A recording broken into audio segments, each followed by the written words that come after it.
میں تو امتی ہوں اے شاہ امم، کر دے میرے آقا اب نظر کرم۔ میں تو امتی ہوں اے شاہ امم، کر دے میرے آقا اب نظر کرم۔ میں تو بے سہارا ہوں، دامن بھی ہے خالی، نبیوں کے نبی تیری شان ہے نرالی۔ میں تو امتی ہوں اے شاہ امم، کر دے میں۔ السلام علیکم ورحمۃ اللہ وبرکاتہ۔ ان الحمد للہ نحمده ونسلم علی رسوله الکریم، اما بعد فاعوذ باللہ من الشیطان الرجیم، بسم اللہ الرحمن الرحیم۔ قال اللہ تبارک وتعالی یمحق اللہ الربا ویربی الصدقات، صدق اللہ العظیم۔ وقال النبی صلی اللہ علیہ وسلم من یحرم الرفق یحرم الخیر، او کما قال علیہ الصلاۃ والسلام۔ رب اشرح لی صدری ویسر لی امری واحلل عقدۃ من لسانی یفقہوا قولی۔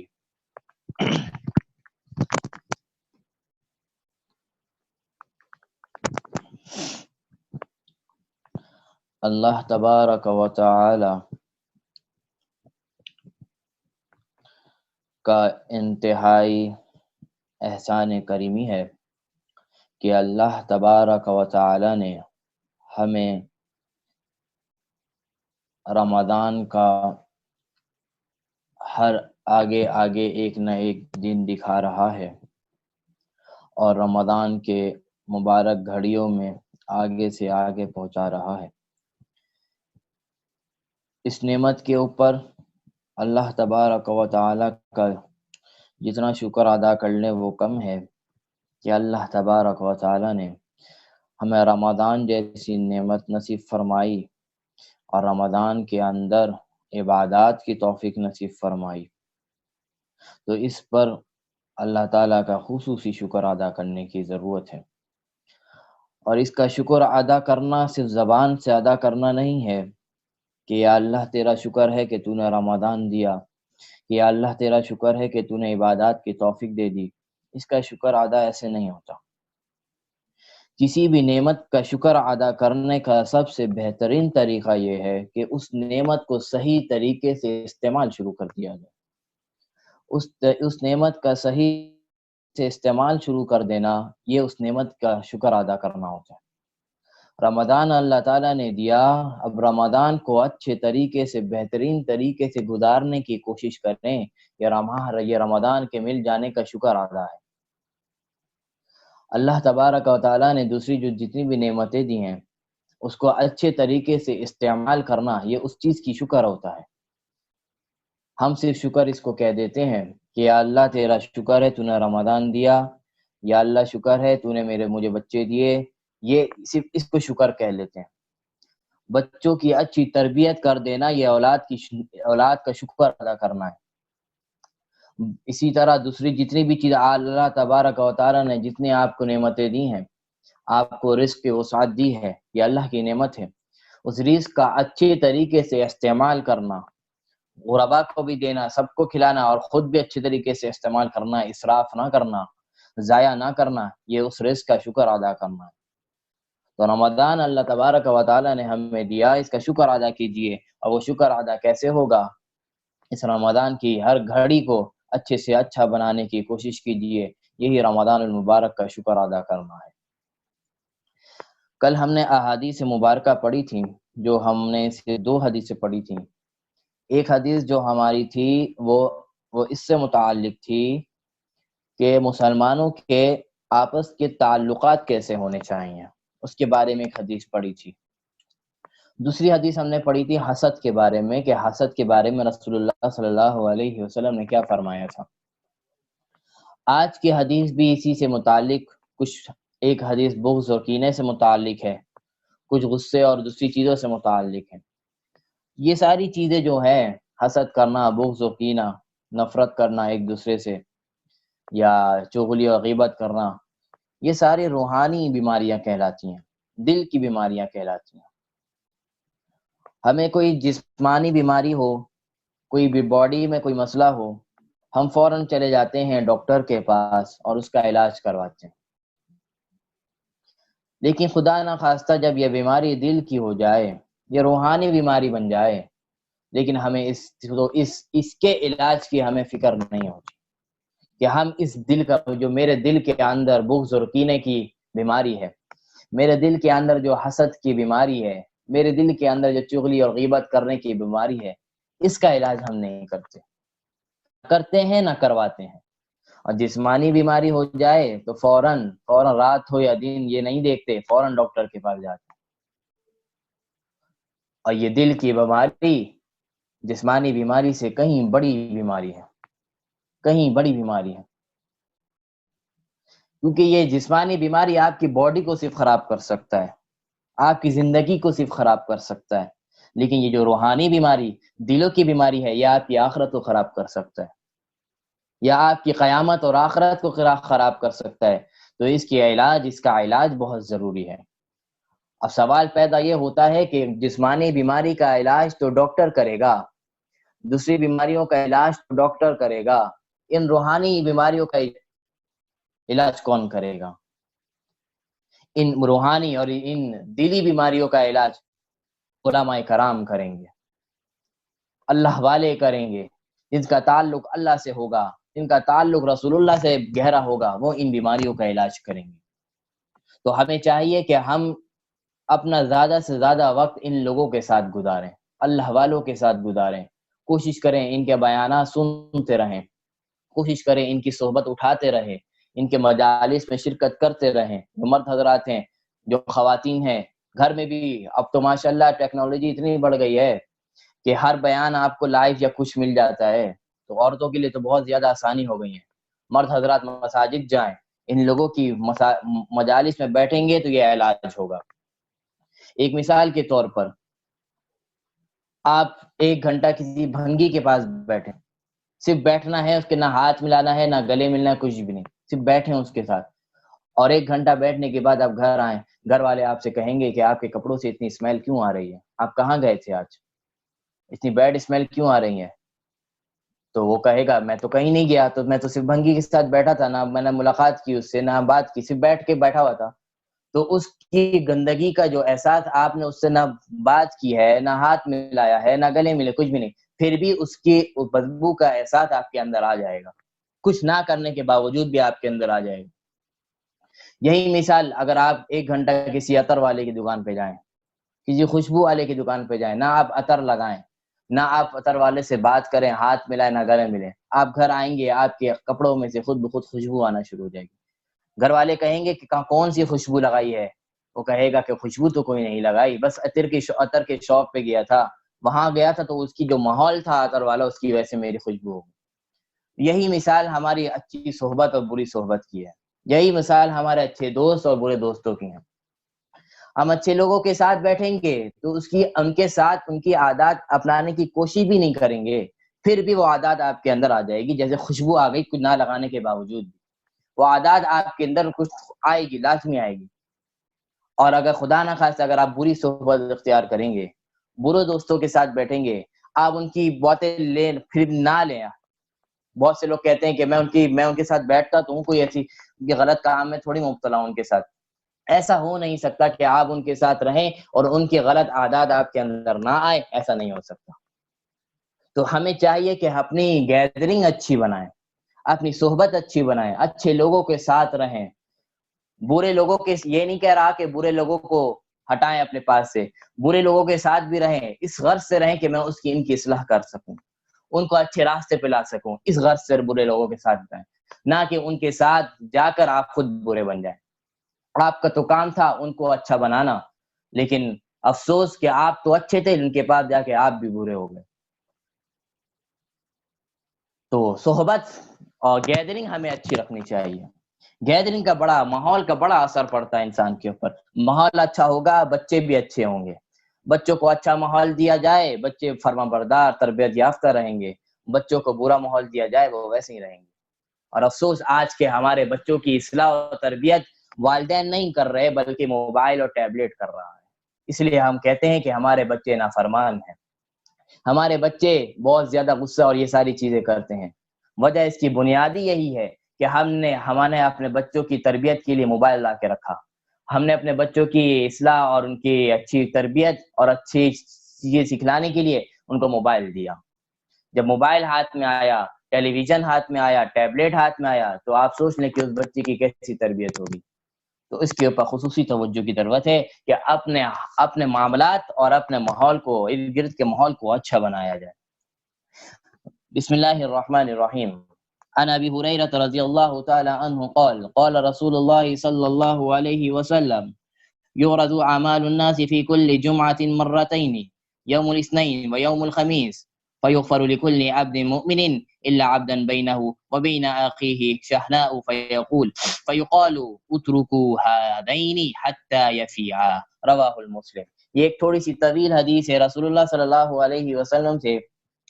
حضرت ابو ہریرہ رضی اللہ تعالی عنہ ارشاد نقل فرماتے ہیں کہ رسول اللہ صلی اللہ علیہ وسلم نے فرمایا کہ ہر انسان کے اعمال 2 دن اللہ تبارک و تعالیٰ کے عدالت میں اللہ تعالیٰ کے پاس پیش کیے جاتے ہیں. ایک دن جمعہ ہے اور دوسرا دن پیر ہے اور تیسرا دن جمعرات ہے. 3 دن رسول اللہ نے فرمایا 3 دن مسلمانوں کے جو اعمال ہیں وہ اللہ تبارک و تعالیٰ کے ہاں پیش کیے جاتے ہیں. اللہ تبارک و تعالیٰ کے ہاں پیش کیے جاتے ہیں. ایک جمعے کا دن ہے، ایک پیر کا دن ہے، ایک جمعرات کا دن ہے. رسول اللہ نے فرمایا اللہ تبارک و تعالی تمام لوگوں کو دیکھتے ہیں. جس بندے نے معافی مانگی ہوتی ہے وہ اس کی گناہوں کو اس کے اعمال میں سے معاف کر دیتے ہیں. جس نے اپنے گناہ پہ معافی مانگ لی وہ اعمال صاف کر دیے جاتے ہیں، وہ غلط اعمال صاف کر دیے جاتے ہیں.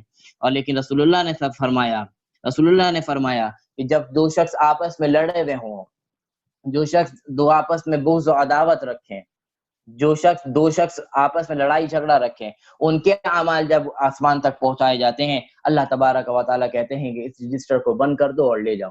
جب تک وہ اپنے معاملات صحیح نہیں کریں گے تب تک یہ رجسٹر میرے پاس نہیں لے کر آنا.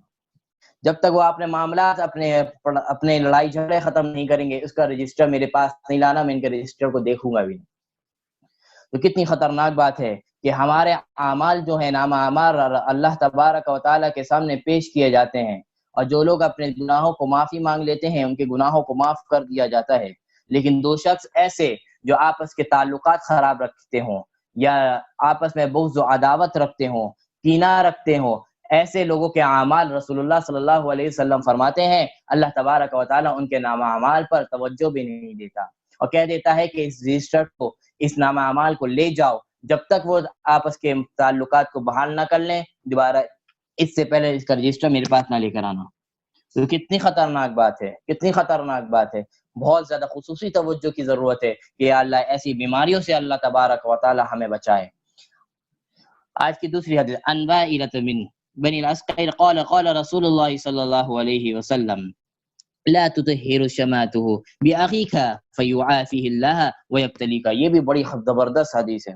خصوصاً ہمارے بچوں کے اندر بہت ہوتی ہیں اور بڑوں کے اندر بھی ہوتی ہے. حضرت واصلہ بن الاسقا سے روایت ہے رسول اللہ صلی اللہ علیہ وسلم نے فرمایا تو اب کسی بھائی کی مصیبت پہ خوش نہ ہوا کرو. تم یہ بچوں کیا بڑوں کے اندر بھی بڑوں کوئی مصیبت آ جاتی ہے تو وہ خوش ہوتا ہے، یار دیکھو کیا میں نے کہا تھا نا کہ اس کے یہ ہوگا ہونا، بہت زیادہ کر رہا تھا نا، بہت زیادہ کیا کہتے ہیں بہت زیادہ بڑا بن رہا تھا، اب دیکھو کیا ہوا اس کے ساتھ. بہت اس طرح کی ہم باتیں کرتے ہیں. یا جس سے دشمن ہو کوئی یا بغض و دعوت ہو، اس کا کوئی نقصان ہو جائے تو اس کے نقصان پر ہم خوش ہوتے ہیں. تو رسول اللہ نے فرمایا تم میں سے کسی بھائی کی مصیبت پہ خوش مت ہوا کرو.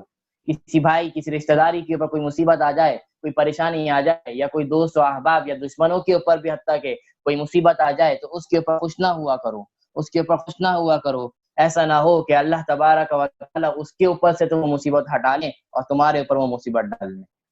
ایسا نہ ہو کہ وہ تمہاری اس خوشی کی وجہ سے اس کے اوپر سے وہ مصیبت ہٹ جائے، وہ مصیبت تمہارے اوپر آ جائے. تو رسول اللہ نے فرمایا کسی مسلمان کی بھائی کی مصیبت پر خوش نہ ہوا کرو. ایسا نہ ہو اللہ تعالیٰ اس کو اس عادات اس مصیبت سے نکال دے اور وہ عادات تمہارے اندر آ جائے۔ اب دیکھتے ہیں کسی کے اندر کوئی بیماری ہوتی ہے تو اس کا مذاق اڑانے لگ جاتے ہیں، کوئی لنگڑا ہے تو اس کی طرح چلنا شروع کر دیتے ہیں، کوئی اندھا ہے تو اس کو غلط غلط القابات سے پکارنا شروع کر دیتے ہیں۔ اسی کے بارے میں رسول نے فرمایا کسی کو غلط القابوں سے نہ پکارو، اگر کوئی کالا ہے تو اس کو کالا، اور کسی کوئی ایسا ہے تو اس کو اس طرح کے نام سے مشہور کر دیتے ہیں۔ رسول اللہ نے فرمایا ایسا کام مت کرو، ایسا نہ ہو کہ وہ چیز تمہارے اندر بھی آ جائے، اس کی وجہ سے اللہ تبارک و تعالی وہ ساری بیماریاں تمہارے اندر ٹرانسفر کر دیں۔ آج کی تیسری حدیث عن عبداللہ بن مسعود قال قال رسول اللہ صلی اللہ علیہ وسلم الا اخیرکم بمن یحرم علی النار وبن تحرم النار علیہ علی کل ہین لین قریب سہل۔ یہ ابو داؤد کی حدیث ہے، اور کل ہماری حدیث 41 ہو گئی تھی، 42 حدیث آئی تھی، 2 حدیثیں پڑھ لی، 42 43، اور یہ ہماری جو یہ حدیث ہے یہ 44 حدیث نمبر 44 ہے درس کی حدیث۔ حضرت عبداللہ بن مسعود رضی اللہ تعالیٰ عنہ سے روایت ہے، رسول اللہ صلی اللہ علیہ وسلم نے فرمایا کیا تم کو ایسے شخص کی خبر نہ دوں جو دوزخ کے لیے حرام ہے؟ رسول اللہ نے فرمایا کیا تمہیں ایسے شخص کی خبر نہ دوں جس کے اوپر دوزخ حرام کر دی گئی؟ صحابہ نے فرمایا، صحابی نے کہا جی بتائیں کون ہے ایسا بہترین شخص، کون ہے ایسا خوش نصیب شخص جس کے اوپر اللہ تبارک و تعالی نے دوزخ حرام کر دی؟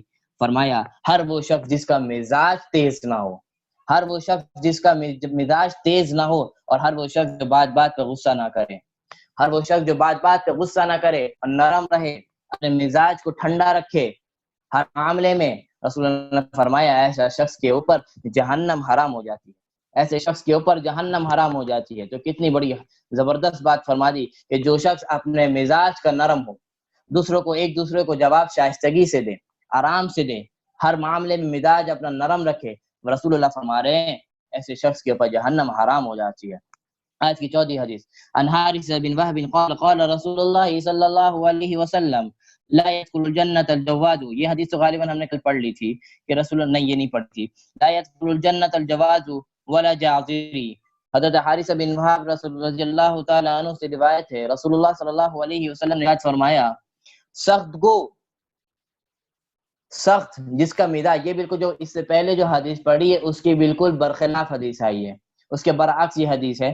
فرمایا جو شخص سختی سے کام لے ہر معاملے میں، جس کا مزاج گرم ہو، ہر معاملے میں غصہ اور اس طرح کی باتیں کرے، اس طرح کے چھوٹے سے چھوٹے معاملے کو بتنگڑ بنا لے، تو فرمایا ایسا شخص جنت میں داخل نہیں ہوگا۔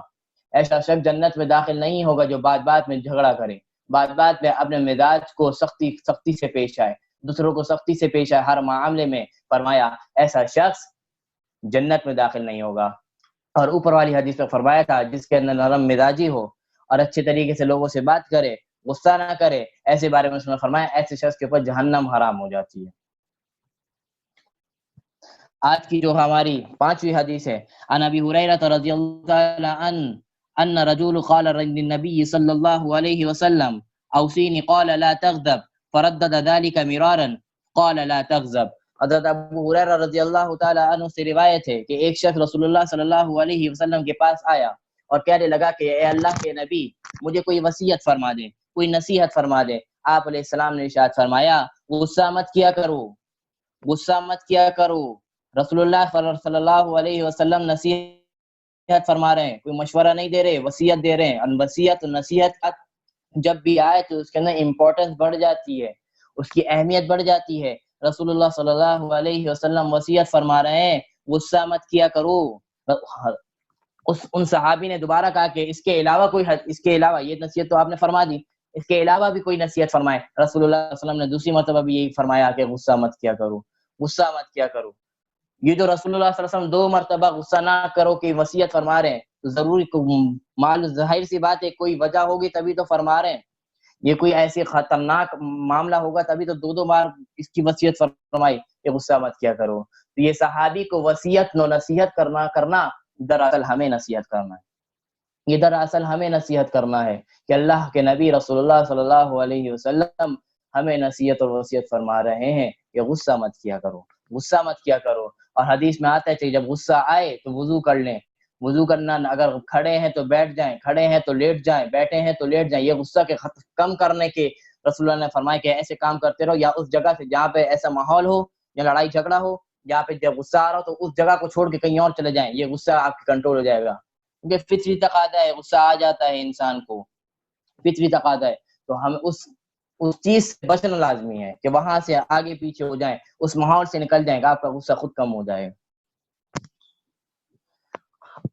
آج کی چھٹی حدیث، عن ابی ہریرہ رضی اللہ تعالی عنہ قال قال رسول اللہ صلی اللہ علیہ وسلم لیس الشدید بسرعة انما الشدید الذي يملك نفسه عند الغضب، رواہ البخاری، بخاری و مسلم کی حدیث، حدیث نمبر ہماری 45 اور یہ 46 حدیث ہو گئی، 46 نمبر کی حدیث درس کی۔ حضرت ابو ہریرہ رضی اللہ تعالی عنہ سے روایت ہے، رسول اللہ صلی اللہ علیہ وسلم نے فرمایا پہلوان اور طاقتور وہ نہیں جو مد مقابل کو پچھاڑ دے۔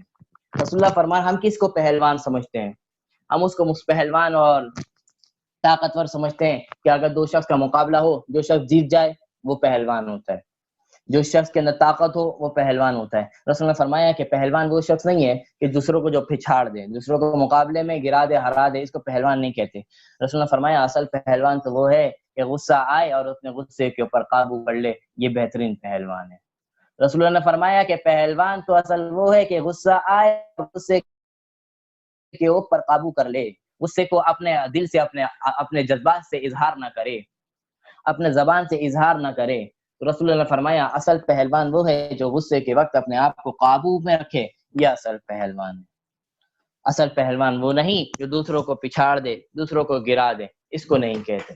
تو آج کی جو ہماری حدیث 6 حدیثیں آج پڑھی ہیں اللہ تبارک و تعالیٰ کی توفیق سے، اور یہ احادیث تھیں جن کے جو ہماری روحانی بیماریوں کا علاج ہے، جو اگر روحانی بیماری ہو جائے تو اس کا علاج ضروری ہے، کیونکہ یہ بیماری ہماری زندگی تو زندگی آخرت بھی خراب کر سکتی ہے۔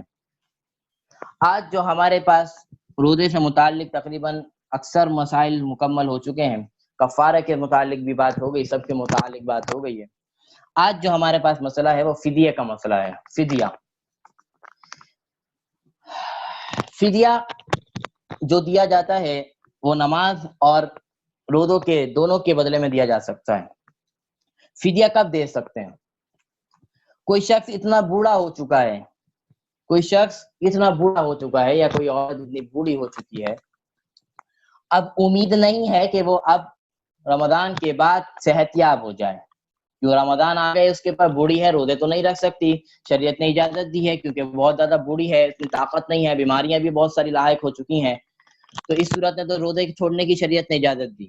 لیکن اب ہمیں یہ نظر آ رہا ہے کہ یہ رمضان کے بعد بھی صحیح ہوتا ہوا نظر نہیں آ رہا کہ اس روزوں کی قضا کر لے، یہ بالکل بیماری سے آگے بڑھتا جا رہا ہے، مطلب یہ کہ اس کا دن قریب، مرنے کے دن قریب آتے چلے جا رہے ہیں، ایسی کوئی بیماری، ایسا کوئی بڑھاپا آ گیا ہے، تو اس صورت کے اندر فدیہ دیا جائے گا، فدیہ دیا جائے گا۔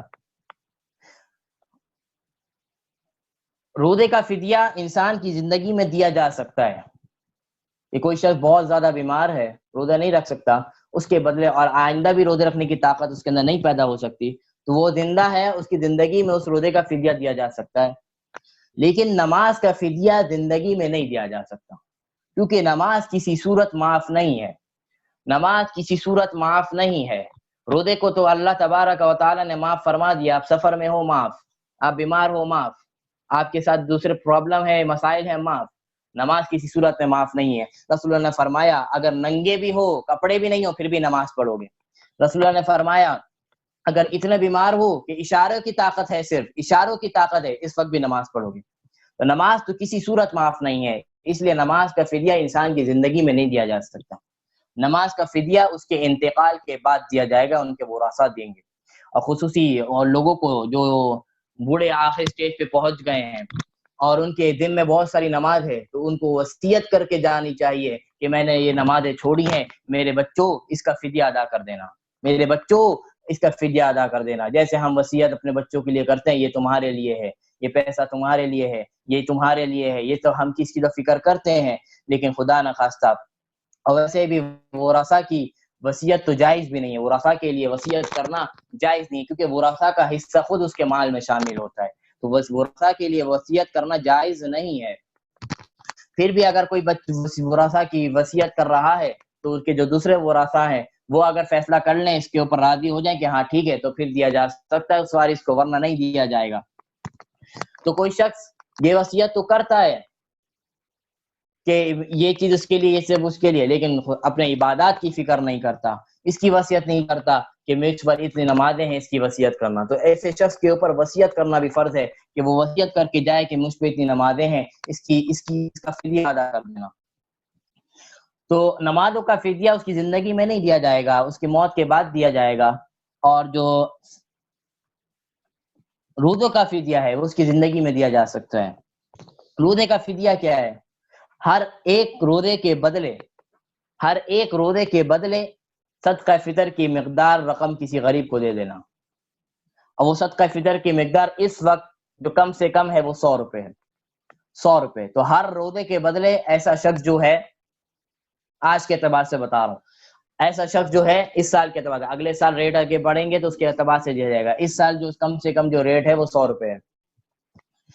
تو جو شخص اتنا زیادہ بوڑھا ہے، روزہ نہیں رکھ سکتا، اور اس کے اندر یہ بھی طاقت نہیں ہے کہ میں آئندہ روزے رکھوں گا، تو اب اس کو چاہیے کہ اپنے روزے کے بدلے فدیہ ادا کرے، اور ہر روزے کے بدلے 100 روپے دیں گے۔ جتنے روزے اس نے چھوڑے ہیں، ہر روزے کے بدلے 100 روپے کسی غریب اور مستحق کو دیے جائیں گے، یا 100 روپے دے دیا جائے، یا اس 100 روپے کے کچھ کھانے وغیرہ خرید کر، یا 2 وقت کا کھانا اس کو کھلا دیا جائے، یہ بھی دیا جا سکتا ہے، یا پیسے دے دیں۔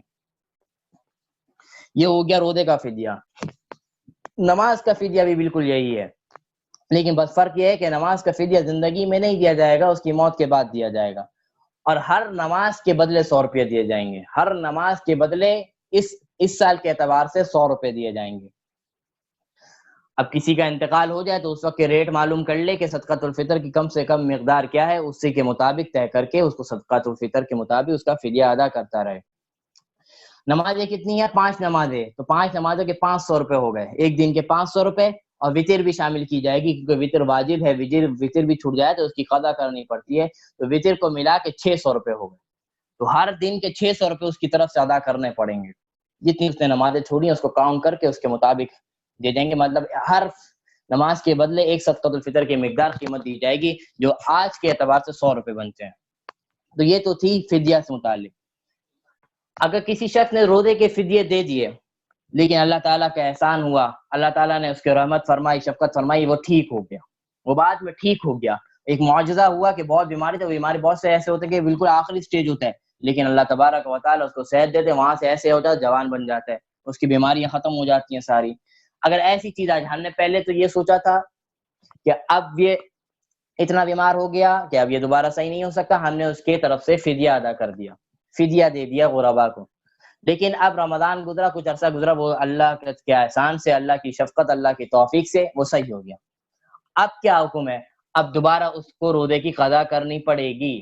اب جو اس نے فدیہ دیا اس کا ثواب اس کو الٹا مل جائے گا، اس کا ثواب اس کو ملے گا، لیکن اب جو صحت مند ہو گیا ہے، اب صحیح ہو گیا ہے، اب جتنے روزے اس نے چھوڑے ہیں اس کی قضا کرنی پڑے گی، اب فدیہ سے وہ معاف نہیں ہوگا، فدیہ کا اس کا جو ثواب ہے، اس کا صدقہ کرنے کا ثواب اس کو مل جائے گا اس کی طرف سے، لیکن اگر ٹھیک ہو گیا تو اب اس کو دوبارہ سے فدیہ دینا پڑے گا، دوبارہ سے اس کو روزوں کی قضا کرنی پڑے گی۔ تو آج جو فدیہ سے متعلق بات تھی وہ میں نے بتا دی کہ نمازوں کا فدیہ بھی دیا جائے گا اور روزوں کا فدیہ بھی دیا جائے گا۔ روزوں کا فدیہ انسان کی زندگی میں دیا جا سکتا ہے، نمازوں کا فدیہ انسان کی زندگی میں نہیں دیا جا سکتا، اور فدیہ کی مقدار میں نے آج کے اعتبار سے بتا دی، جو کم از کم 100 روپے ہے، جو ہمارا صدقۃ الفطر کا جو 2 کلو گندم کی مقدار جو اس بات تعین ہوا ہے اس کا 100 روپے بنے ہیں، تو ہر نماز کے بدلے 100 روپے وطر کے ساتھ، مطلب ایک دن کی نماز کے 600 روپے، اور ہر روزے کے بدلے 100 روپے کسی غریب کو دیے جائیں گے، اور نمازوں کا بدلہ، نمازوں کا فدیہ اس کی موت کے بعد دیا جائے گا، اس کی زندگی میں نہیں دیا جائے گا، کیونکہ زندگی میں نماز معاف نہیں ہے، اگر اشارے کے ساتھ بھی پڑھ سکتا ہے تو پڑھے گا۔ اور ہمارے لوگوں کو یہ وصیت کر کے جانی چاہیے، جو بڑھاپے کو پہنچ گئے ہیں وہ یہ وصیت کریں، ان کے اوپر کوئی روزے نماز ہے تو وہ وصیت کر کے جائیں کہ میری موت کے بعد اس کا فدیہ اور اس کے وہ اتار دینا، اس کا یہ ساری چیزیں کسی کو دے دینا، اور وہ رسا کے لیے حق ہے کہ وہ یہ جو وصیت اس نے کی ہے یہ مال کے تیسرے حصے سے دیے جائیں گے، تیسرا حصے سے، کیونکہ جو شخص مر جاتا ہے اس کی پوری پراپرٹی، اس کے مال و متاع کے 3 حصے کیے جاتے ہیں، دو حصے اس کے وراثہ میں تقسیم ہوتے ہیں اور ایک حصہ اس کا جو وصیت اس نے کی ہے اس میں خرچ کیا جاتا ہے. تو ورثہ کے لیے حق ہے کہ جو اس نے وصیت کی ہے اس کو تیسرے حصے مال کے جو تیسرے حصے ہیں اس میں سے اس کے دیے جائیں گے. وہ اس کی وصیت روزے سے متعلق ہو, کسی سے ہی متعلق ہو, فدیہ سے متعلق ہو, اس تیسرے حصے میں سے دیا جائے گا. باقی جو دو حصے ہیں وہ ورثہ میں تقسیم کیے جائیں گے, جو اس کے بیٹے ہیں وغیرہ جو ان کے وارث بنتے ہیں ان میں تقسیم کیے جائیں گے. تو یہ فدیہ سے متعلق کچھ احکام تھے. کوئی بات سمجھ میں نہ آئے تو بعد میں پوچھا جا سکتا ہے. تیسری چیز, ہمارا رمضان وہ نماز چل رہا تھا. نماز کے میں نے کل ہماری 1 رکعت مکمل ہو گئی تھی. میں نے پورا طریقہ آپ کو, عملی طریقہ آپ کو بتلا دیا تھا. اب ہماری پہلی رکعت میں ہم نے دوسرے دونوں سجدے کر لیے. دونوں سجدے کرنے کے بعد اللہ اکبر کہہ کے کھڑے ہو گئے. اللہ اکبر کہہ کے کھڑے ہو گئے. کھڑے ہونے کے بعد وہی حسب معمول آپ کو سورۃ الفاتحہ, اس کے بعد کوئی سورت, اور اسی طرح رکوع کرنا ہے جس طرح میں نے آپ کو بتلایا. مردوں کو طریقہ بھی بتلایا تھا, عورتوں کو طریقہ یہ بتلایا تھا. دونوں میں خاص سا فرق ہے, دونوں طریقے وضاحت کے ساتھ بتائے تھے. جس طرح رکوع کرنا ہے دونوں کا طریقہ الگ, اسی کے مطابق کریں. اس کے بعد قومہ کریں. قومہ کسے کہتے ہیں؟ رکوع کے بعد جب کھڑے ہو جاتے ہیں اسٹریٹ, اس کو قومہ کہتے ہیں. اور قومے کے اندر اتنا کھڑا ہو جانا کہ جسم بالکل آپ کا اسٹریٹ ہو جائے, صحیح ہو جائے, بالکل اتنے دیر تک کھڑے رہنا ضروری ہے, ورنہ بعد اوقات میں نماز بھی ٹوٹ جاتی ہے. اس کے بعد اللہ اکبر کہتے ہوئے سجدے میں جائیں گے. مرد حضرات ڈائریکٹ گھٹنا رکھ کے ہاتھ رکھ کے جائیں گے سجدے میں. عورتوں کے لیے حکم ہے کہ وہ پہلے بیٹھ جائیں گی, بیٹھنے کے بعد ہاتھ رکھیں گی اور اس کو سجدہ کریں گے, اور سمٹ کے کریں گے. پورا طریقہ کل بتلا دیا. اسی طرح دونوں سجدے ہوں گے. اب ہماری دوسری رکعت ہے. دوسری رکعت میں ہم آپ کو کیا کرنا ہے؟ تحیات پڑھنا ہے. تشہد میں بیٹھی ہیں.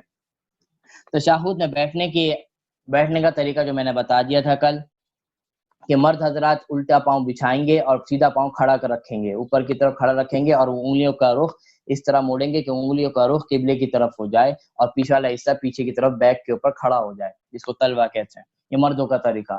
عورتوں کا طریقہ یہ ہے کہ دونوں الٹا پاؤں اور سیدھا پاؤں دونوں بچھائیں گی.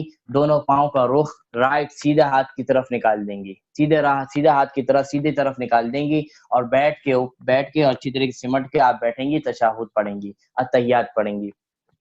اب آپ کو التحیات پڑھنا ہے, التحیات للہ والصلوات, اس کے بارے میں بعد میں بات ہوگی. اب آپ کو آ جائے گا اشہد اللہ الہ. اشہد اللہ الہ کے اوپر آپ کو سب کو معلوم ہے کہ کس طرح کرنا ہے. اس کے اوپر انگلی اٹھائی جاتی ہے. انگلی اٹھانے کا مطلب اللہ تبارک و تعالی کی گواہی دینا کہ اللہ تبارک و تعالی کے سوا کوئی معبود نہیں, رسول اللہ صلی اللہ علیہ وسلم اللہ کے آخری رسول ہیں. ہم بعض اوقات دیکھتے ہیں کہ ہم وضو کرنے کے بعد بھی یہ اشہد اللہ کی انگلی اٹھاتے ہیں, آسمان کی طرف کرتے ہیں. یہ کوئی صحیح طریقہ نہیں ہے, یہ اسلامی طریقہ نہیں ہے, شرعی طریقہ نہیں ہے. انگلی اٹھانے کا حکم صرف نماز کے اندر ہے, جو تشہد میں اٹھائیں گی. اس کے علاوہ کہیں بھی اس طرح انگلی اٹھائی نہیں جائے گی. یہ طریقہ بھی نہیں صحیح, اس کو بھی آپ نے اندر سے ختم کرنا چاہیے. تو انگلی اٹھانے کا طریقہ اور رکھنے کا طریقہ ایک مخصوص ہے.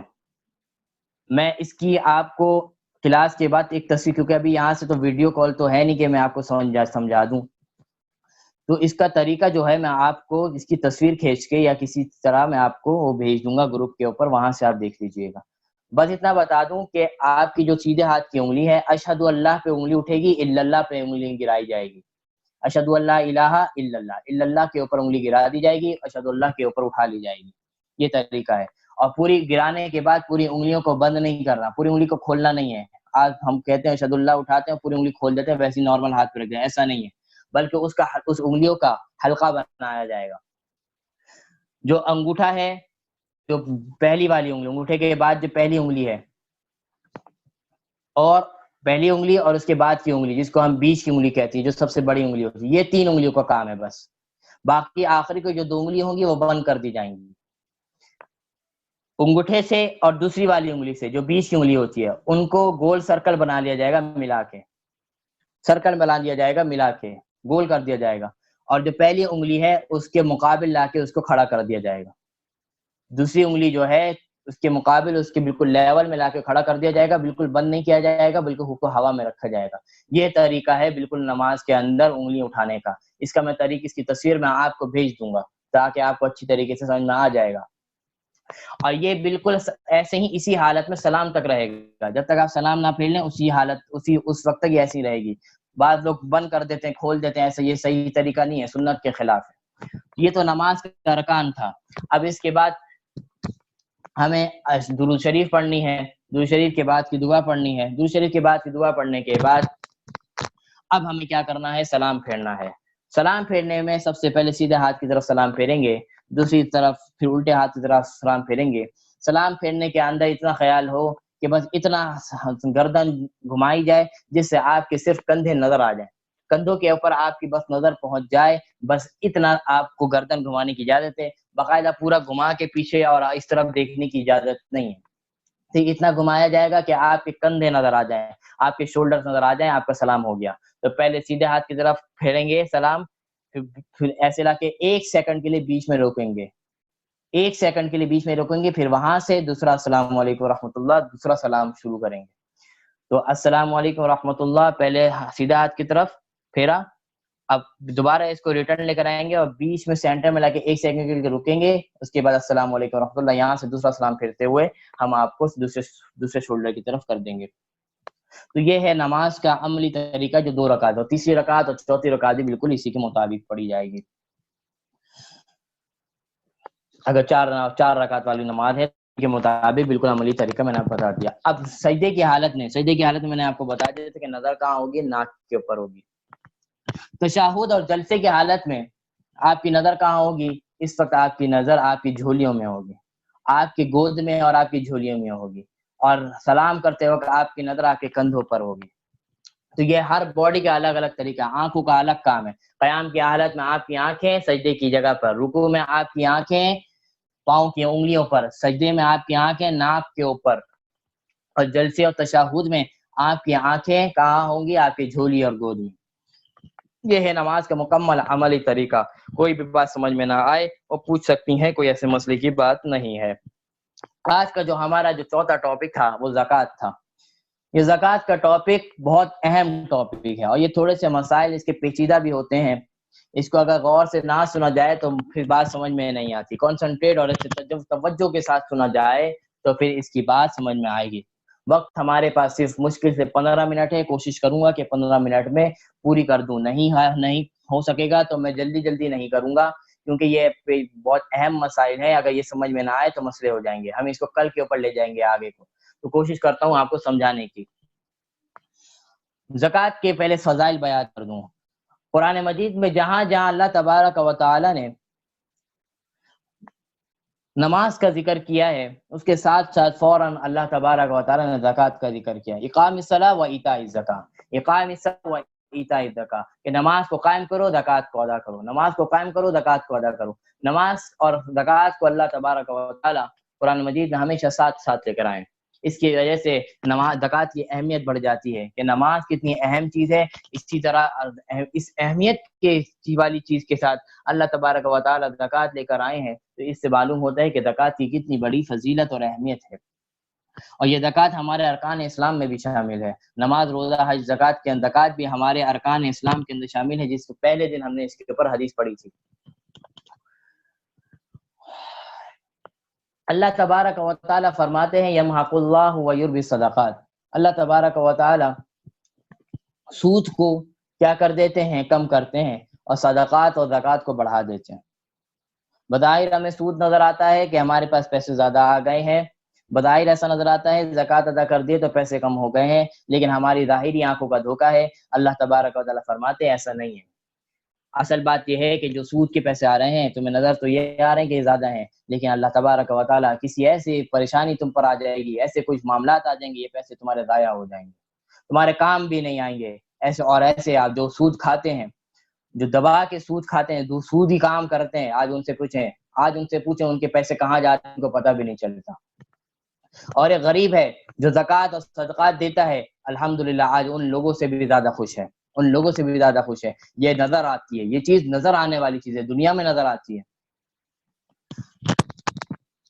تو فرمایا زکوٰۃ سے پیسے کم نہیں ہوتے بلکہ اللہ بڑھا کے دیتا ہے، اور سود سے پیسے کم ہو جاتے ہیں، یا زکوٰۃ نہ دینے کی وجہ سے بھی پیسے کم ہو جاتے ہیں۔ اس پیسے میں کم ہونے کا مطلب اس پیسے سے برکت اٹھا لی جاتی ہے، سودی پیسے میں سے برکت اٹھا لی جاتی ہے، وہ برکت نہیں ہوتی۔ اسی طرح زکوٰۃ جس پیسوں میں سے دے دی جائے اس زکوٰۃ کے پیسوں میں اللہ تبارک و تعالیٰ برکت ڈال دیتے ہیں. جو 20,000 روپے ہو اس سے ہم ایسے زندگی گزار لیتے ہیں جیسے 50-60 ہزار روپے ہو، آرام سے زندگی گزر جاتی ہے. اور کوئی شخص 1 لاکھ کما رہا ہے اور غلط طریقے سے سودی کام، وہ 1 لاکھ روپے بھی کیسے خرچ ہو جاتے ہیں پتہ بھی نہیں چلتا. اور یہ آپ ان لوگوں سے پوچھ سکتے ہیں جو سودی کام کر رہے ہیں یا کاموں میں لگے ہوئے ہیں اور جو اس طرح باقاعدہ طور پر زکوٰۃ اور صدقات اور فطرات کرتے رہتے ہیں. آپ ان سے پوچھ لیں جا کے کہ ان کے حالات پوچھ لیں، وہ آپ کو پتہ چل جائے گا کہ کون زیادہ خوش ہے. تو زکوٰۃ کے بارے میں حدیث میں آتا ہے اور قرآن مجید میں بھی آتا ہے، جو شخص اپنے پیسوں کو جمع کر کے رکھیں گے، جو خواتین اپنے سونے کو اور چاندیوں کو جمع کر کے رکھیں گی، اس کی زکوٰۃ ادا نہیں کریں گی. رسول اللہ صلی اللہ علیہ وسلم اور اللہ تبارک و تعالیٰ فرماتے ہیں یہی مال، یہی سونا چاندی قیامت کے دن آگ بنا دیا جائے گا اور اس آگ سے اس کو اذیت دی جائے گی، اس کو آگ کے ذریعے اس کو تکلیف دی جائے گی. یہی مال اس دن سانپ بنا دیا جائے گا اور یہ سانپ ان کے اوپر چھوڑ دیا جائے گا جو اپنے مالوں کی زکوٰۃ ادا نہیں کرتے تھے، اور وہ اس کو اتنا ڈسے گا ان کا کام خراب کر دے گا. یہ زکوٰۃ کی وعیدیں ہیں. اس کے علاوہ حضرت ابو بکر صدیق رضی اللہ تعالی عنہ نے اپنے دور خلافت میں بہت سے لوگوں نے زکوٰۃ سے انکار کیا، بہت سے مسلمانوں نے بھی زکوٰۃ سے انکار کیا کہ ہم زکوٰۃ نہیں دیں گے. حضرت ابو بکر صدیق رضی اللہ تعالی عنہ نے ان کے خلاف اعلان جہاد کیا. ان لوگوں سے کہا کہ ان سے لڑائی کی جائے گی، یہ جو زکوٰۃ نہیں دیتے تو کتنی خطرناک بات ہے. اور زکوٰۃ کے نہ دینے کی وجہ سے ہمارے اوپر قحط ساریاں آتی ہیں، زکوٰۃ نہ دینے کی وجہ سے ہمارے حالات خراب ہوتے ہیں، زکوٰۃ کی ادائیگی کی نہ کی وجہ سے ہمارے اوپر بارش روک دی جاتی ہے. اور آج ہمارے حالات دیکھ لیں کہ ہمارے ہاں کس کی رزق کی کتنی پرابلم ہے، کتنے مسائل ہیں. اب وجہ یاد یہ ہے کہ ہم نے اکثریت نے زکوٰۃ کو نکالنا چھوڑ دیا، زکوٰۃ دینا چھوڑ دیا، اسی وجہ سے ہم پر آج اس طرح کے حالات ہیں. تو خصوصی طور پہ اس پہ توجہ دینے کی ضرورت ہے. زکوٰۃ کے فضائل اور بتا دیے میں نے، اس کی وعیدیں بھی بتا دی. زکوٰۃ کن لوگوں کے اوپر فرض ہے؟ زکوٰۃ کن لوگوں کے اوپر فرض ہے؟ فرمایا زکوٰۃ ایسے لوگوں کے اوپر فرض ہے جو مالدار ہوں. زکوٰۃ ایسے لوگوں کے اوپر فرض ہے جو مالدار ہوں. مالدار کا بھی ایک وہ بتا دیا کہ کون ہے مالدار جس کے اوپر زکوٰۃ فرض ہے. فرمایا جس کے پاس 7.5 تولہ چاند، 7.5 تولہ سونا. زکوٰۃ کا نصاب بتا رہا ہوں. زکوٰۃ کا نصاب 4 چیزیں ہیں. زکوٰۃ کا نصاب 4 چیزیں ہیں. پہلی چیز سونا ہے، دوسری چیز چاندی ہے، تیسری چیز آپ کا نقد اور کیش ہے، جو آپ کے پاس کیش ہوتے ہیں، اور چوتھی چیز آپ کے پاس مال تجارت. کیش کو ہم پہلے نمبر پہ رکھ لیتے ہیں کیونکہ آج کل جو ہمارا کاروبار یہ ساری چیزیں ہوتی ہیں وہ کیش کے ذریعے ہوتی ہیں، پیسوں کے ذریعے ہوتی ہیں. تو پیسے کو ہم پہلے نمبر پہ رکھ لیتے ہیں. سب سے پہلے نمبر پہ پیسے ہیں، دوسرے نمبر کے اوپر سونا، تیسرے نمبر کے اوپر چاندی، چوتھے نمبر کے اوپر مال تجارت. مال تجارت اس کو کہتے ہیں جو چیز آپ نے بیچنے کے لیے لیا ہو، جو چیز آپ نے بیچنے کے لیے رکھا ہوا ہو اس کو مال تجارت کہتے ہیں. یہ 4 چیزیں زکوٰۃ کا نصاب ہیں. ان چاروں چیزوں کے اندر زکوٰۃ آتی ہے. سونے کا نصاب کیا ہے؟ اور یہ جو پیسہ ہے اور جو مال تجارت ہے یہ فالو کرتا ہے سونے اور چاندی کو، سونے اور چاندی کے تابع ہے. سونا کا جتنے ہوں گے اسی کے مطابق اس کا متعین پیسوں کا اور مال تجارت کا متعین کیا جائے گا. اصل کو تو معلوم ہوا، اصل جو نصاب ہے وہ زکوٰۃ کا وہ سونا اور چاندی ہے. سونے کا نصاب کیا ہے؟ سونے کا نصاب ہے 7.5 تولہ سونا. 7.5 تولہ سونا. اگر آپ کے پاس کچھ ہے تو لکھ بھی سکتے ہیں کہ سونے کا نصاب جو ہے وہ 7.5 تولہ سونا ہے.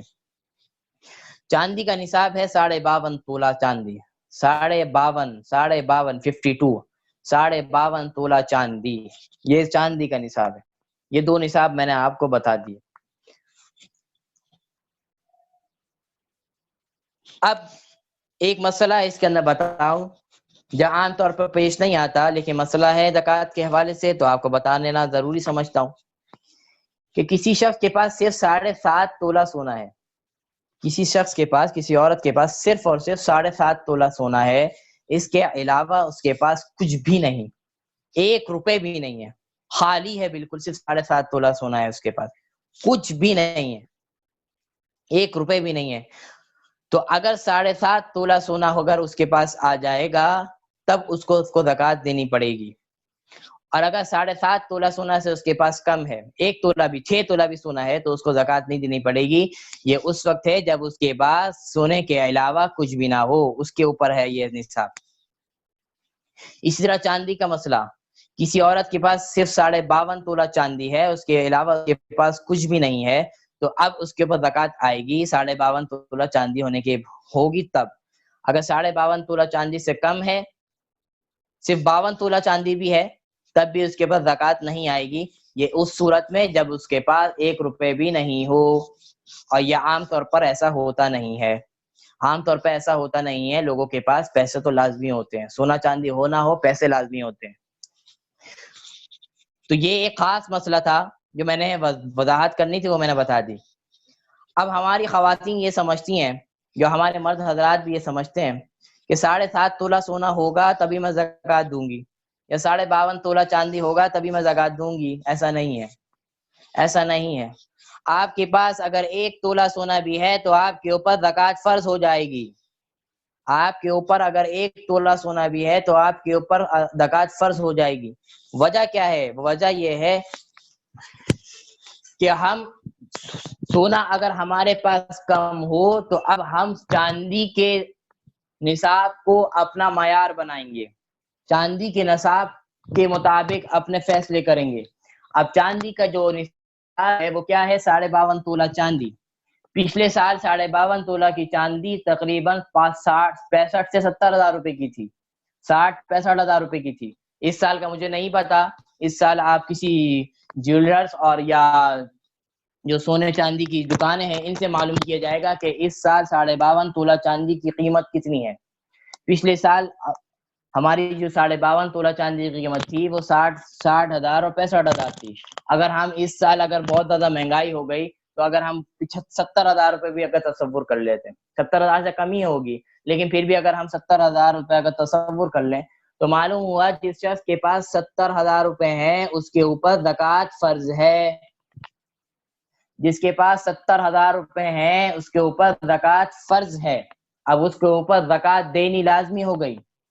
یہ ہو گیا کیونکہ جب ہمارے پاس سونا کم ہوگا تو ہم یا ہمارے پاس پیسے کم ہوں گے تو چاندی کا نصاب لگایا جائے گا. اگر آپ کے پاس چاندی نہیں ہے، چاندی بالکل نہیں ہے، سونا بالکل بھی نہیں ہے، لیکن آپ کے پاس 70 ہزار روپے کیش پڑے ہوئے ہیں، آپ کو زکوٰۃ دینی پڑے گی، کیونکہ آپ کا چاندی کا جو نصاب ہے وہ آپ کا مکمل پایا جا رہا ہے، وہ پیسے کی صورت میں مکمل پایا جا رہا ہے. اب آپ کو زکوٰۃ دینی پڑے گی، آپ کے اوپر زکوٰۃ واجب ہو گئی ہے. تیسری چیز ہمارے پاس مال تجارت. مال تجارت اس کو کہتے ہیں جو چیز ہم نے بیچنے کے لیے لیا ہوا ہو. ہمارے پاس 2 گاڑیاں ہیں، ایک گاڑی ہم چلاتے ہیں، ایک گاڑی ہم نے بیچنے کے لیے رکھی ہوئی ہے کہ میں اس کو سیل کروں گا، بیچوں گا. اب اس گاڑی کی قیمت بھی لگائی جائے گی اور لازمی سی بات ہے 70 ہزار سے تو مہنگی ہی گاڑی ہوگی، تو اس گاڑی کے اوپر بھی زکوٰۃ آئے گی، اس گاڑی کے اوپر بھی زکوٰۃ آئے گی. اسی طرح گھر کا معاملہ ہے، ایک 2 گھر ہیں آپ کے پاس، ایک گھر میں رہ رہے ہیں اور ایک گھر آپ نے سیل کرنے کے لیے رکھا ہوا ہے، تو اس گھر کی قیمت لگائی جائے گی اور اس جو قیمت بنے گی اس کے اوپر آپ کو زکوٰۃ دینی پڑے گی، زکوٰۃ دی جائے گی. لیکن اگر آپ نے کوئی چیز بیچنے کے لیے نہیں لیا، آپ کے پاس 2 گاڑیاں ہیں، ایک گاڑیاں آپ چلاتے ہیں، دوسری گاڑی بھی آپ کے پاس رکھی ہوئی ہے، آپ نے شوق میں رکھی ہوئی ہے، یا آپ سفر کرتے ہیں یا ضرورت کی ہے یا نہیں ہے، لیکن آپ کا ارادہ بیچنے کا نہیں ہے، آپ کا یہ ارادہ نہیں ہے کہ میں اس کو بیچوں گا، بھلے وہ کو میں استعمال کر رہا ہوں یا نہیں کر رہا، لیکن ارادہ بیچنے کا نہیں ہے، تو اس صورت میں اس گاڑی کے اوپر زکوٰۃ نہیں آئے گی. وہ گاڑی کروڑوں روپے کی بھی ہو تو اس شخص کے اوپر زکوٰۃ نہیں آئے گی، کیونکہ وہ گاڑی اس نے بیچنے کے لیے نہیں دی. اسی طرح گھر کا معاملہ، 2 گھر ہیں آپ کے پاس، ایک گھر میں رہتے ہیں، دوسرا گھر خالی پڑا ہوا ہے، کوئی نہیں رہتا، گھر وہ کروڑوں روپے کا ہے، کوئی نہیں رہتا، لیکن آپ کو بیچنے کی بھی نیت نہیں ہے کہ میں اس کو بیچوں گا، کوئی نیت نہیں بیچنے کی، تو ایسے گھر کے اوپر بھی زکوٰۃ نہیں آئے گی، ایسے گھر کے اوپر بھی زکوٰۃ نہیں آئے گی. زکوٰۃ تو بہت کم چیزوں پر آتی ہیں لیکن ہمیں افسوس اس کے اوپر بھی توجہ نہیں ہوتی. لیکن اگر آپ نے گھر کو رینٹ پہ دے دیا، کرائے پہ دے دیا، اب کرایہ وہاں سے اتنا آ رہا ہے، یعنی اگر 70,000 روپے کا بڑا بڑا گھر ہے ڈیفینس میں یا اس طرح، تو ان کے کرائے بھی بڑے بڑے ہوتے ہیں، تو 70,000 روپے 60,000 روپے کا کرایہ آ رہا ہے، تو اس کرایے کے اوپر تو زکوٰۃ ادا کی جائے گی، لیکن اس گھر کے اوپر زکوٰۃ نہیں دی جائے گی۔ اب 70,000 روپے ہے تو اس کا 40واں حصہ نکال کے اس کی زکوٰۃ ادا کر دی جائے گی۔ تو یہ تو تھا۔ اچھا، اس کے علاوہ دکان ہے آپ کے پاس، دکان آپ کی اپنی ہے، اب اس دکان کے اوپر زکوٰۃ نہیں ہے، کیونکہ آپ دکان استعمال کر رہے ہیں، کام کر رہے ہیں اس کے اوپر، اس دکان کے اوپر زکوٰۃ نہیں ہے، لیکن دکان کے اندر جو سامان رکھا ہوا ہے، جو آپ چیزیں بیچ رہے ہیں، کیونکہ وہ بیچنے کے لیے نیت سے رکھی ہوئی ہے، تو ان سامان کی قیمت لگائی جائے گی۔ کسی کا میڈیکل اسٹور ہے تو وہ ان دوائیوں کا حساب لگایا جائے گا کتنی مالیت کا بنتا ہے، یا کوئی دوسری جس کی بھی شاپ ہے، جس چیز کی بھی جس کی شاپ ہے، اس کے سامان کو متعین کیا جائے گا، پورا سامان کا حساب لگایا جائے گا کہ کتنا سامان ہے، تو اس سامان کا حساب لگا کے اس کے ریٹ نکالے جائیں گے، اس کے بعد اس کی زکوٰۃ ادا کی جائے گی۔ تو معلوم ہوا جو چیز آپ کی ضرورت کی ہو یا نہ ہو لیکن بیچنے کی نیت نہ ہو تو اس کے اوپر زکوٰۃ نہیں آتی، اور وہ چیز جو آپ نے بیچنے کے لیے رکھی ہو، بھلے آپ اس کا استعمال بھی کر رہے ہو لیکن آپ کا ارادہ بیچنے کا ہے، تو اس کے اوپر زکوٰۃ واجب ہو جائے گی، زکوٰۃ فرض ہو جائے گی۔ تو یہ تو تھا زکوٰۃ کا نصاب، جو میں نے آپ کو بنیادی نصاب بتا دیا۔ اب ہمیں یہ فیڈ کر لینا چاہیے کہ اس وقت کسی کے پاس 70,000 روپے ہیں، 70,000 روپے کی مالیت کی کوئی چیز ایسی ہے جس کو بیچنے کے لیے رکھی ہوئی ہے، اس کے اوپر زکوٰۃ ادا کرنی پڑے گی۔ ایک تو یہ تو زکوٰۃ کا نصاب ہو گیا۔ ایک چیز زکوٰۃ کے اندر ہوتا ہے سال کا گزر جانا، ایک سال، ہر پیسے کے اوپر سال کا گزر جانا، یہ زکوٰۃ کی دوسری شرط ہے۔ زکوٰۃ کے اندر اپنی تاریخ کو متعین کر لینا یہ بھی ضروری ہے، کہ میری زکوٰۃ کی تاریخ کیا ہے یہ متعین کر لینا یہ بھی ضروری ہے۔ جیسے خواتین ہیں، خواتین کی جس دن شادی ہوتی ہے تو شادی کے دن اس کو زیورات اور وہ ساری چیزیں بہت ساری مل جاتی ہیں، جس کی وجہ سے اس کے بعد اتنے پیسے آ جاتے ہیں جس کے اوپر زکوٰۃ واجب ہو جاتی ہے۔ تو سب جو میرڈ خاتون ہیں ان کو تو اپنی شادی کی تاریخ تو یاد ہی ہوگی سب کو، تو وہی آپ کی زکوٰۃ کی تاریخ ہے۔ مثال کے طور پر، اچھا، ان تاریخوں کے اندر اسلامی تاریخ کا اعتبار کیا جائے گا، یہ جو ہماری انگریزی تاریخ ہے، انگلش کی تاریخ ہے، اس کے اعتبار نہیں کیا جائے گا بلکہ اسلامی تاریخ کا اعتبار کیا جائے گا۔ مثال کے طور پر کسی کی شادی ہوئی ہے ایک شوال کو، اس کے پاس اس کے اتنے پیسے آ گئے جس کے اوپر زکوٰۃ کے جو نصاب ہے اس کے اندر وہ آ گئی، 70-80 ہزار روپے اس کے پاس آ گئے، وہ سونے کی صورت میں ہو، چاندی کی صورت میں ہو، یا دوسرے ایسی صورت میں ہو جو اس نے بیچنے کے لیے رکھی ہوئی ہے، تو اتنی مالیت کا اس کے پاس سامان آ گیا۔ اب وہ زکوٰۃ کی مالک بن گئی، اس کے اوپر زکوٰۃ کا نصاب مکمل ہو گیا، وہ زکوٰۃ کی مالک بن گئی، لیکن زکوٰۃ اس کو ابھی نہیں دینی، زکوٰۃ اس کو ابھی نہیں دینی، زکوٰۃ اس کو دینی ہے 1 سال کے بعد، زکوٰۃ اس کو دینی ہے 1 سال کے بعد، کیونکہ زکوٰۃ کے اوپر سال کا گزر جانا بھی ضروری ہے۔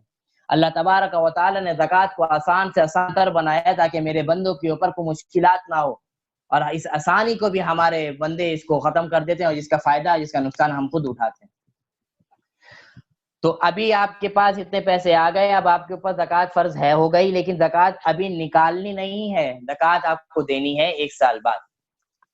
اب جو اگلے سال 2019 1 شوال 1440 میں 1 شوال کو شادی ہوئی، اب 1 شوال 1441 میں اب آپ دیکھیں گی، اس دن آپ کو دیکھیں گے کہ میرے پاس اتنے پیسے ہیں، اس تاریخ والے دن میرے پاس اتنے پیسے ہیں، جتنے پیسے میرے پہلے دن تھے، پچھلے سال تھے، اتنے پیسے ہیں، 70,000 روپے ہیں یا اس سے زیادہ ہیں، اگر ہیں تو اب زکوٰۃ دی جائے گی۔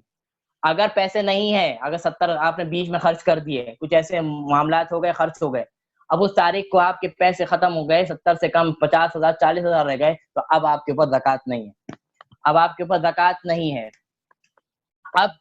اب آپ کی جو تاریخ تھی زکوٰۃ کی وہ بھی بدل جائے گی۔ اب دوبارہ جب آپ کے پاس اتنے مال آ جائیں 70-80 ہزار روپے، اب وہ تاریخ آپ کی زکوٰۃ بن جائے گی، اب آپ وہ تاریخ کو آپ اپنا نوٹ کر لیں، اب اگلے سال اس کے اعتبار سے زکوٰۃ دیں۔ تو یہ تو تھا زکوٰۃ کا بنیادی چیز، ایک تو زکوٰۃ کا نصاب، اور ایک تو زکوٰۃ کا نصاب تھا، اور زکوٰۃ کب دینی ہے۔ زکوٰۃ کب دینی ہے؟ 1 سال کا گزر جائے گا، اس کا حساب کر لیں گے.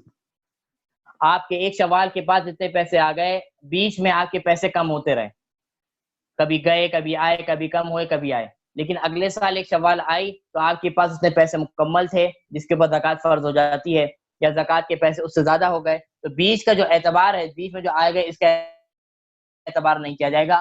آخری جو تاریخ اس کا اعتبار کیا جائے گا، اس پر آپ کے پاس کتنے پیسے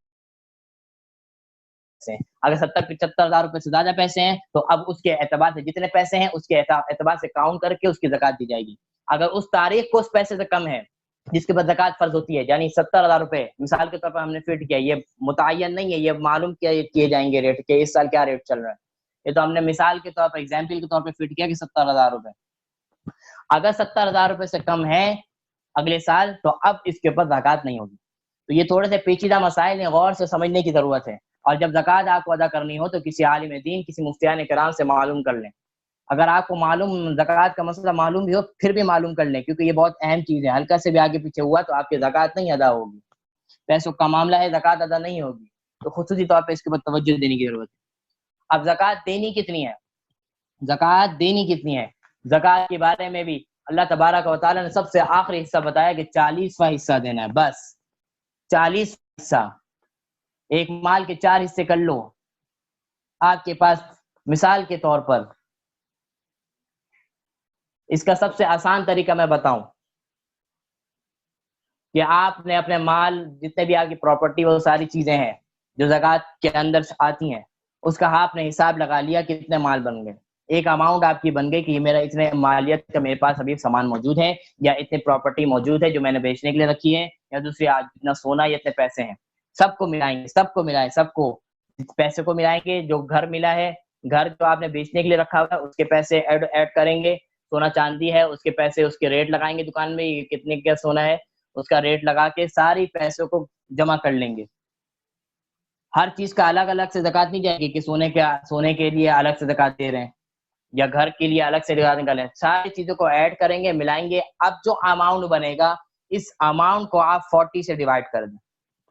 اس اماؤنٹ کو آپ 40 سے ڈیوائڈ کر دیں. جو آنسر آئے گا وہ آپ کی زکوٰۃ ہے. جو آنسر آئے گا، جتنی قیمت کا آنسر آئے گا وہ آپ کی کیا ہے؟ زکوٰۃ ہے.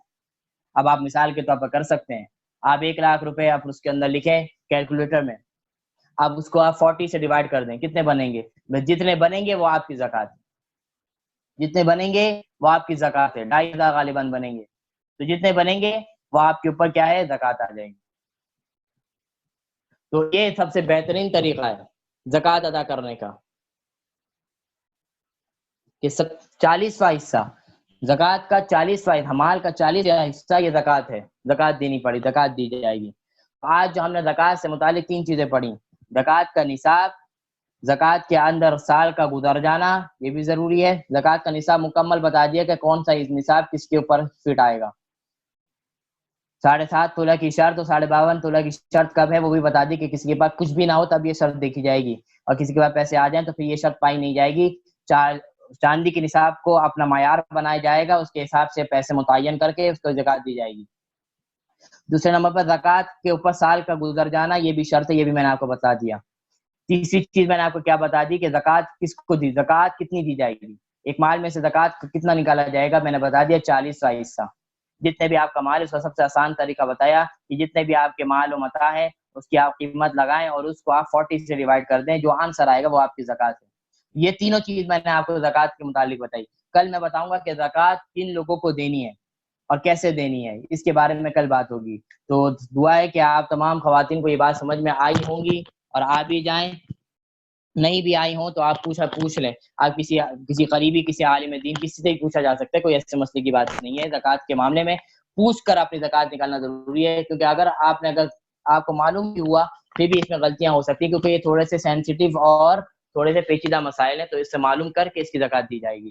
زکوٰۃ معلوم کر، تو اس کے بعد کل بتاؤں گا کن لوگوں کو زکوٰۃ نہیں دی جا سکتی، کن لوگوں کو زکوٰۃ دی جائے گی اور کیسے کیسے دی جائے گی. یہ کل انشاءاللہ آپ کو بتاؤں گا. دعا ہے اللہ تبارک و تعالی ہمارے عمل میں لا دے، ہمیں سیکھنے سمجھنے سے زیادہ عمل کرنے والا بنا دے. وآخر دعوانا الحمدللہ رب العالمین، الحمدللہ رب العالمین والعاقبۃ للمتقین. اللهم صل على محمد وعلى ال محمد كما صليت على ابراهيم وعلى ال ابراهيم انك حميد مجيد. اللهم بارك على محمد وعلى ال محمد كما باركت على ابراهيم وعلى ال ابراهيم انك حميد مجيد. ربنا آتنا في الدنيا حسنه وفي الاخره حسنه وقنا عذاب النار. ربنا ظلمنا انفسنا وان لم تغفر لنا وترحمنا لنكونن من الخاسرين. ربنا لا تزغ قلوبنا بعد إذ هديتنا وهب لنا من لدنك رحمه انك انت الوهاب. ربنا انك عفو كريم تحب العفو فاعف عنا. اللهم اغفر وارحم وانت خير الراحمين. اللهم اغفر لنا بالقرآن العظيم. اللهم اغفر لنا بالقرآن العظيم. اللهم عافنا في بصرنا. اللهم عافنا في سمعنا. عافنا في سمعنا. اللهم عافنا في بصرنا. اللهم عافنا في سمعنا. اللهم عافنا في سمعنا. ربنا لا تزغ قلوبنا بعد إذ هديتنا وهب لنا من لدنك رحمة إنك أنت الوهاب. رب يسر ولا تعسر وتمم بالخير يا فتاح يا مالك. ربنا لا تزغ قلوبنا بعد إذ هديتنا وهب لنا من لدنك رحمة إنك أنت الوهاب.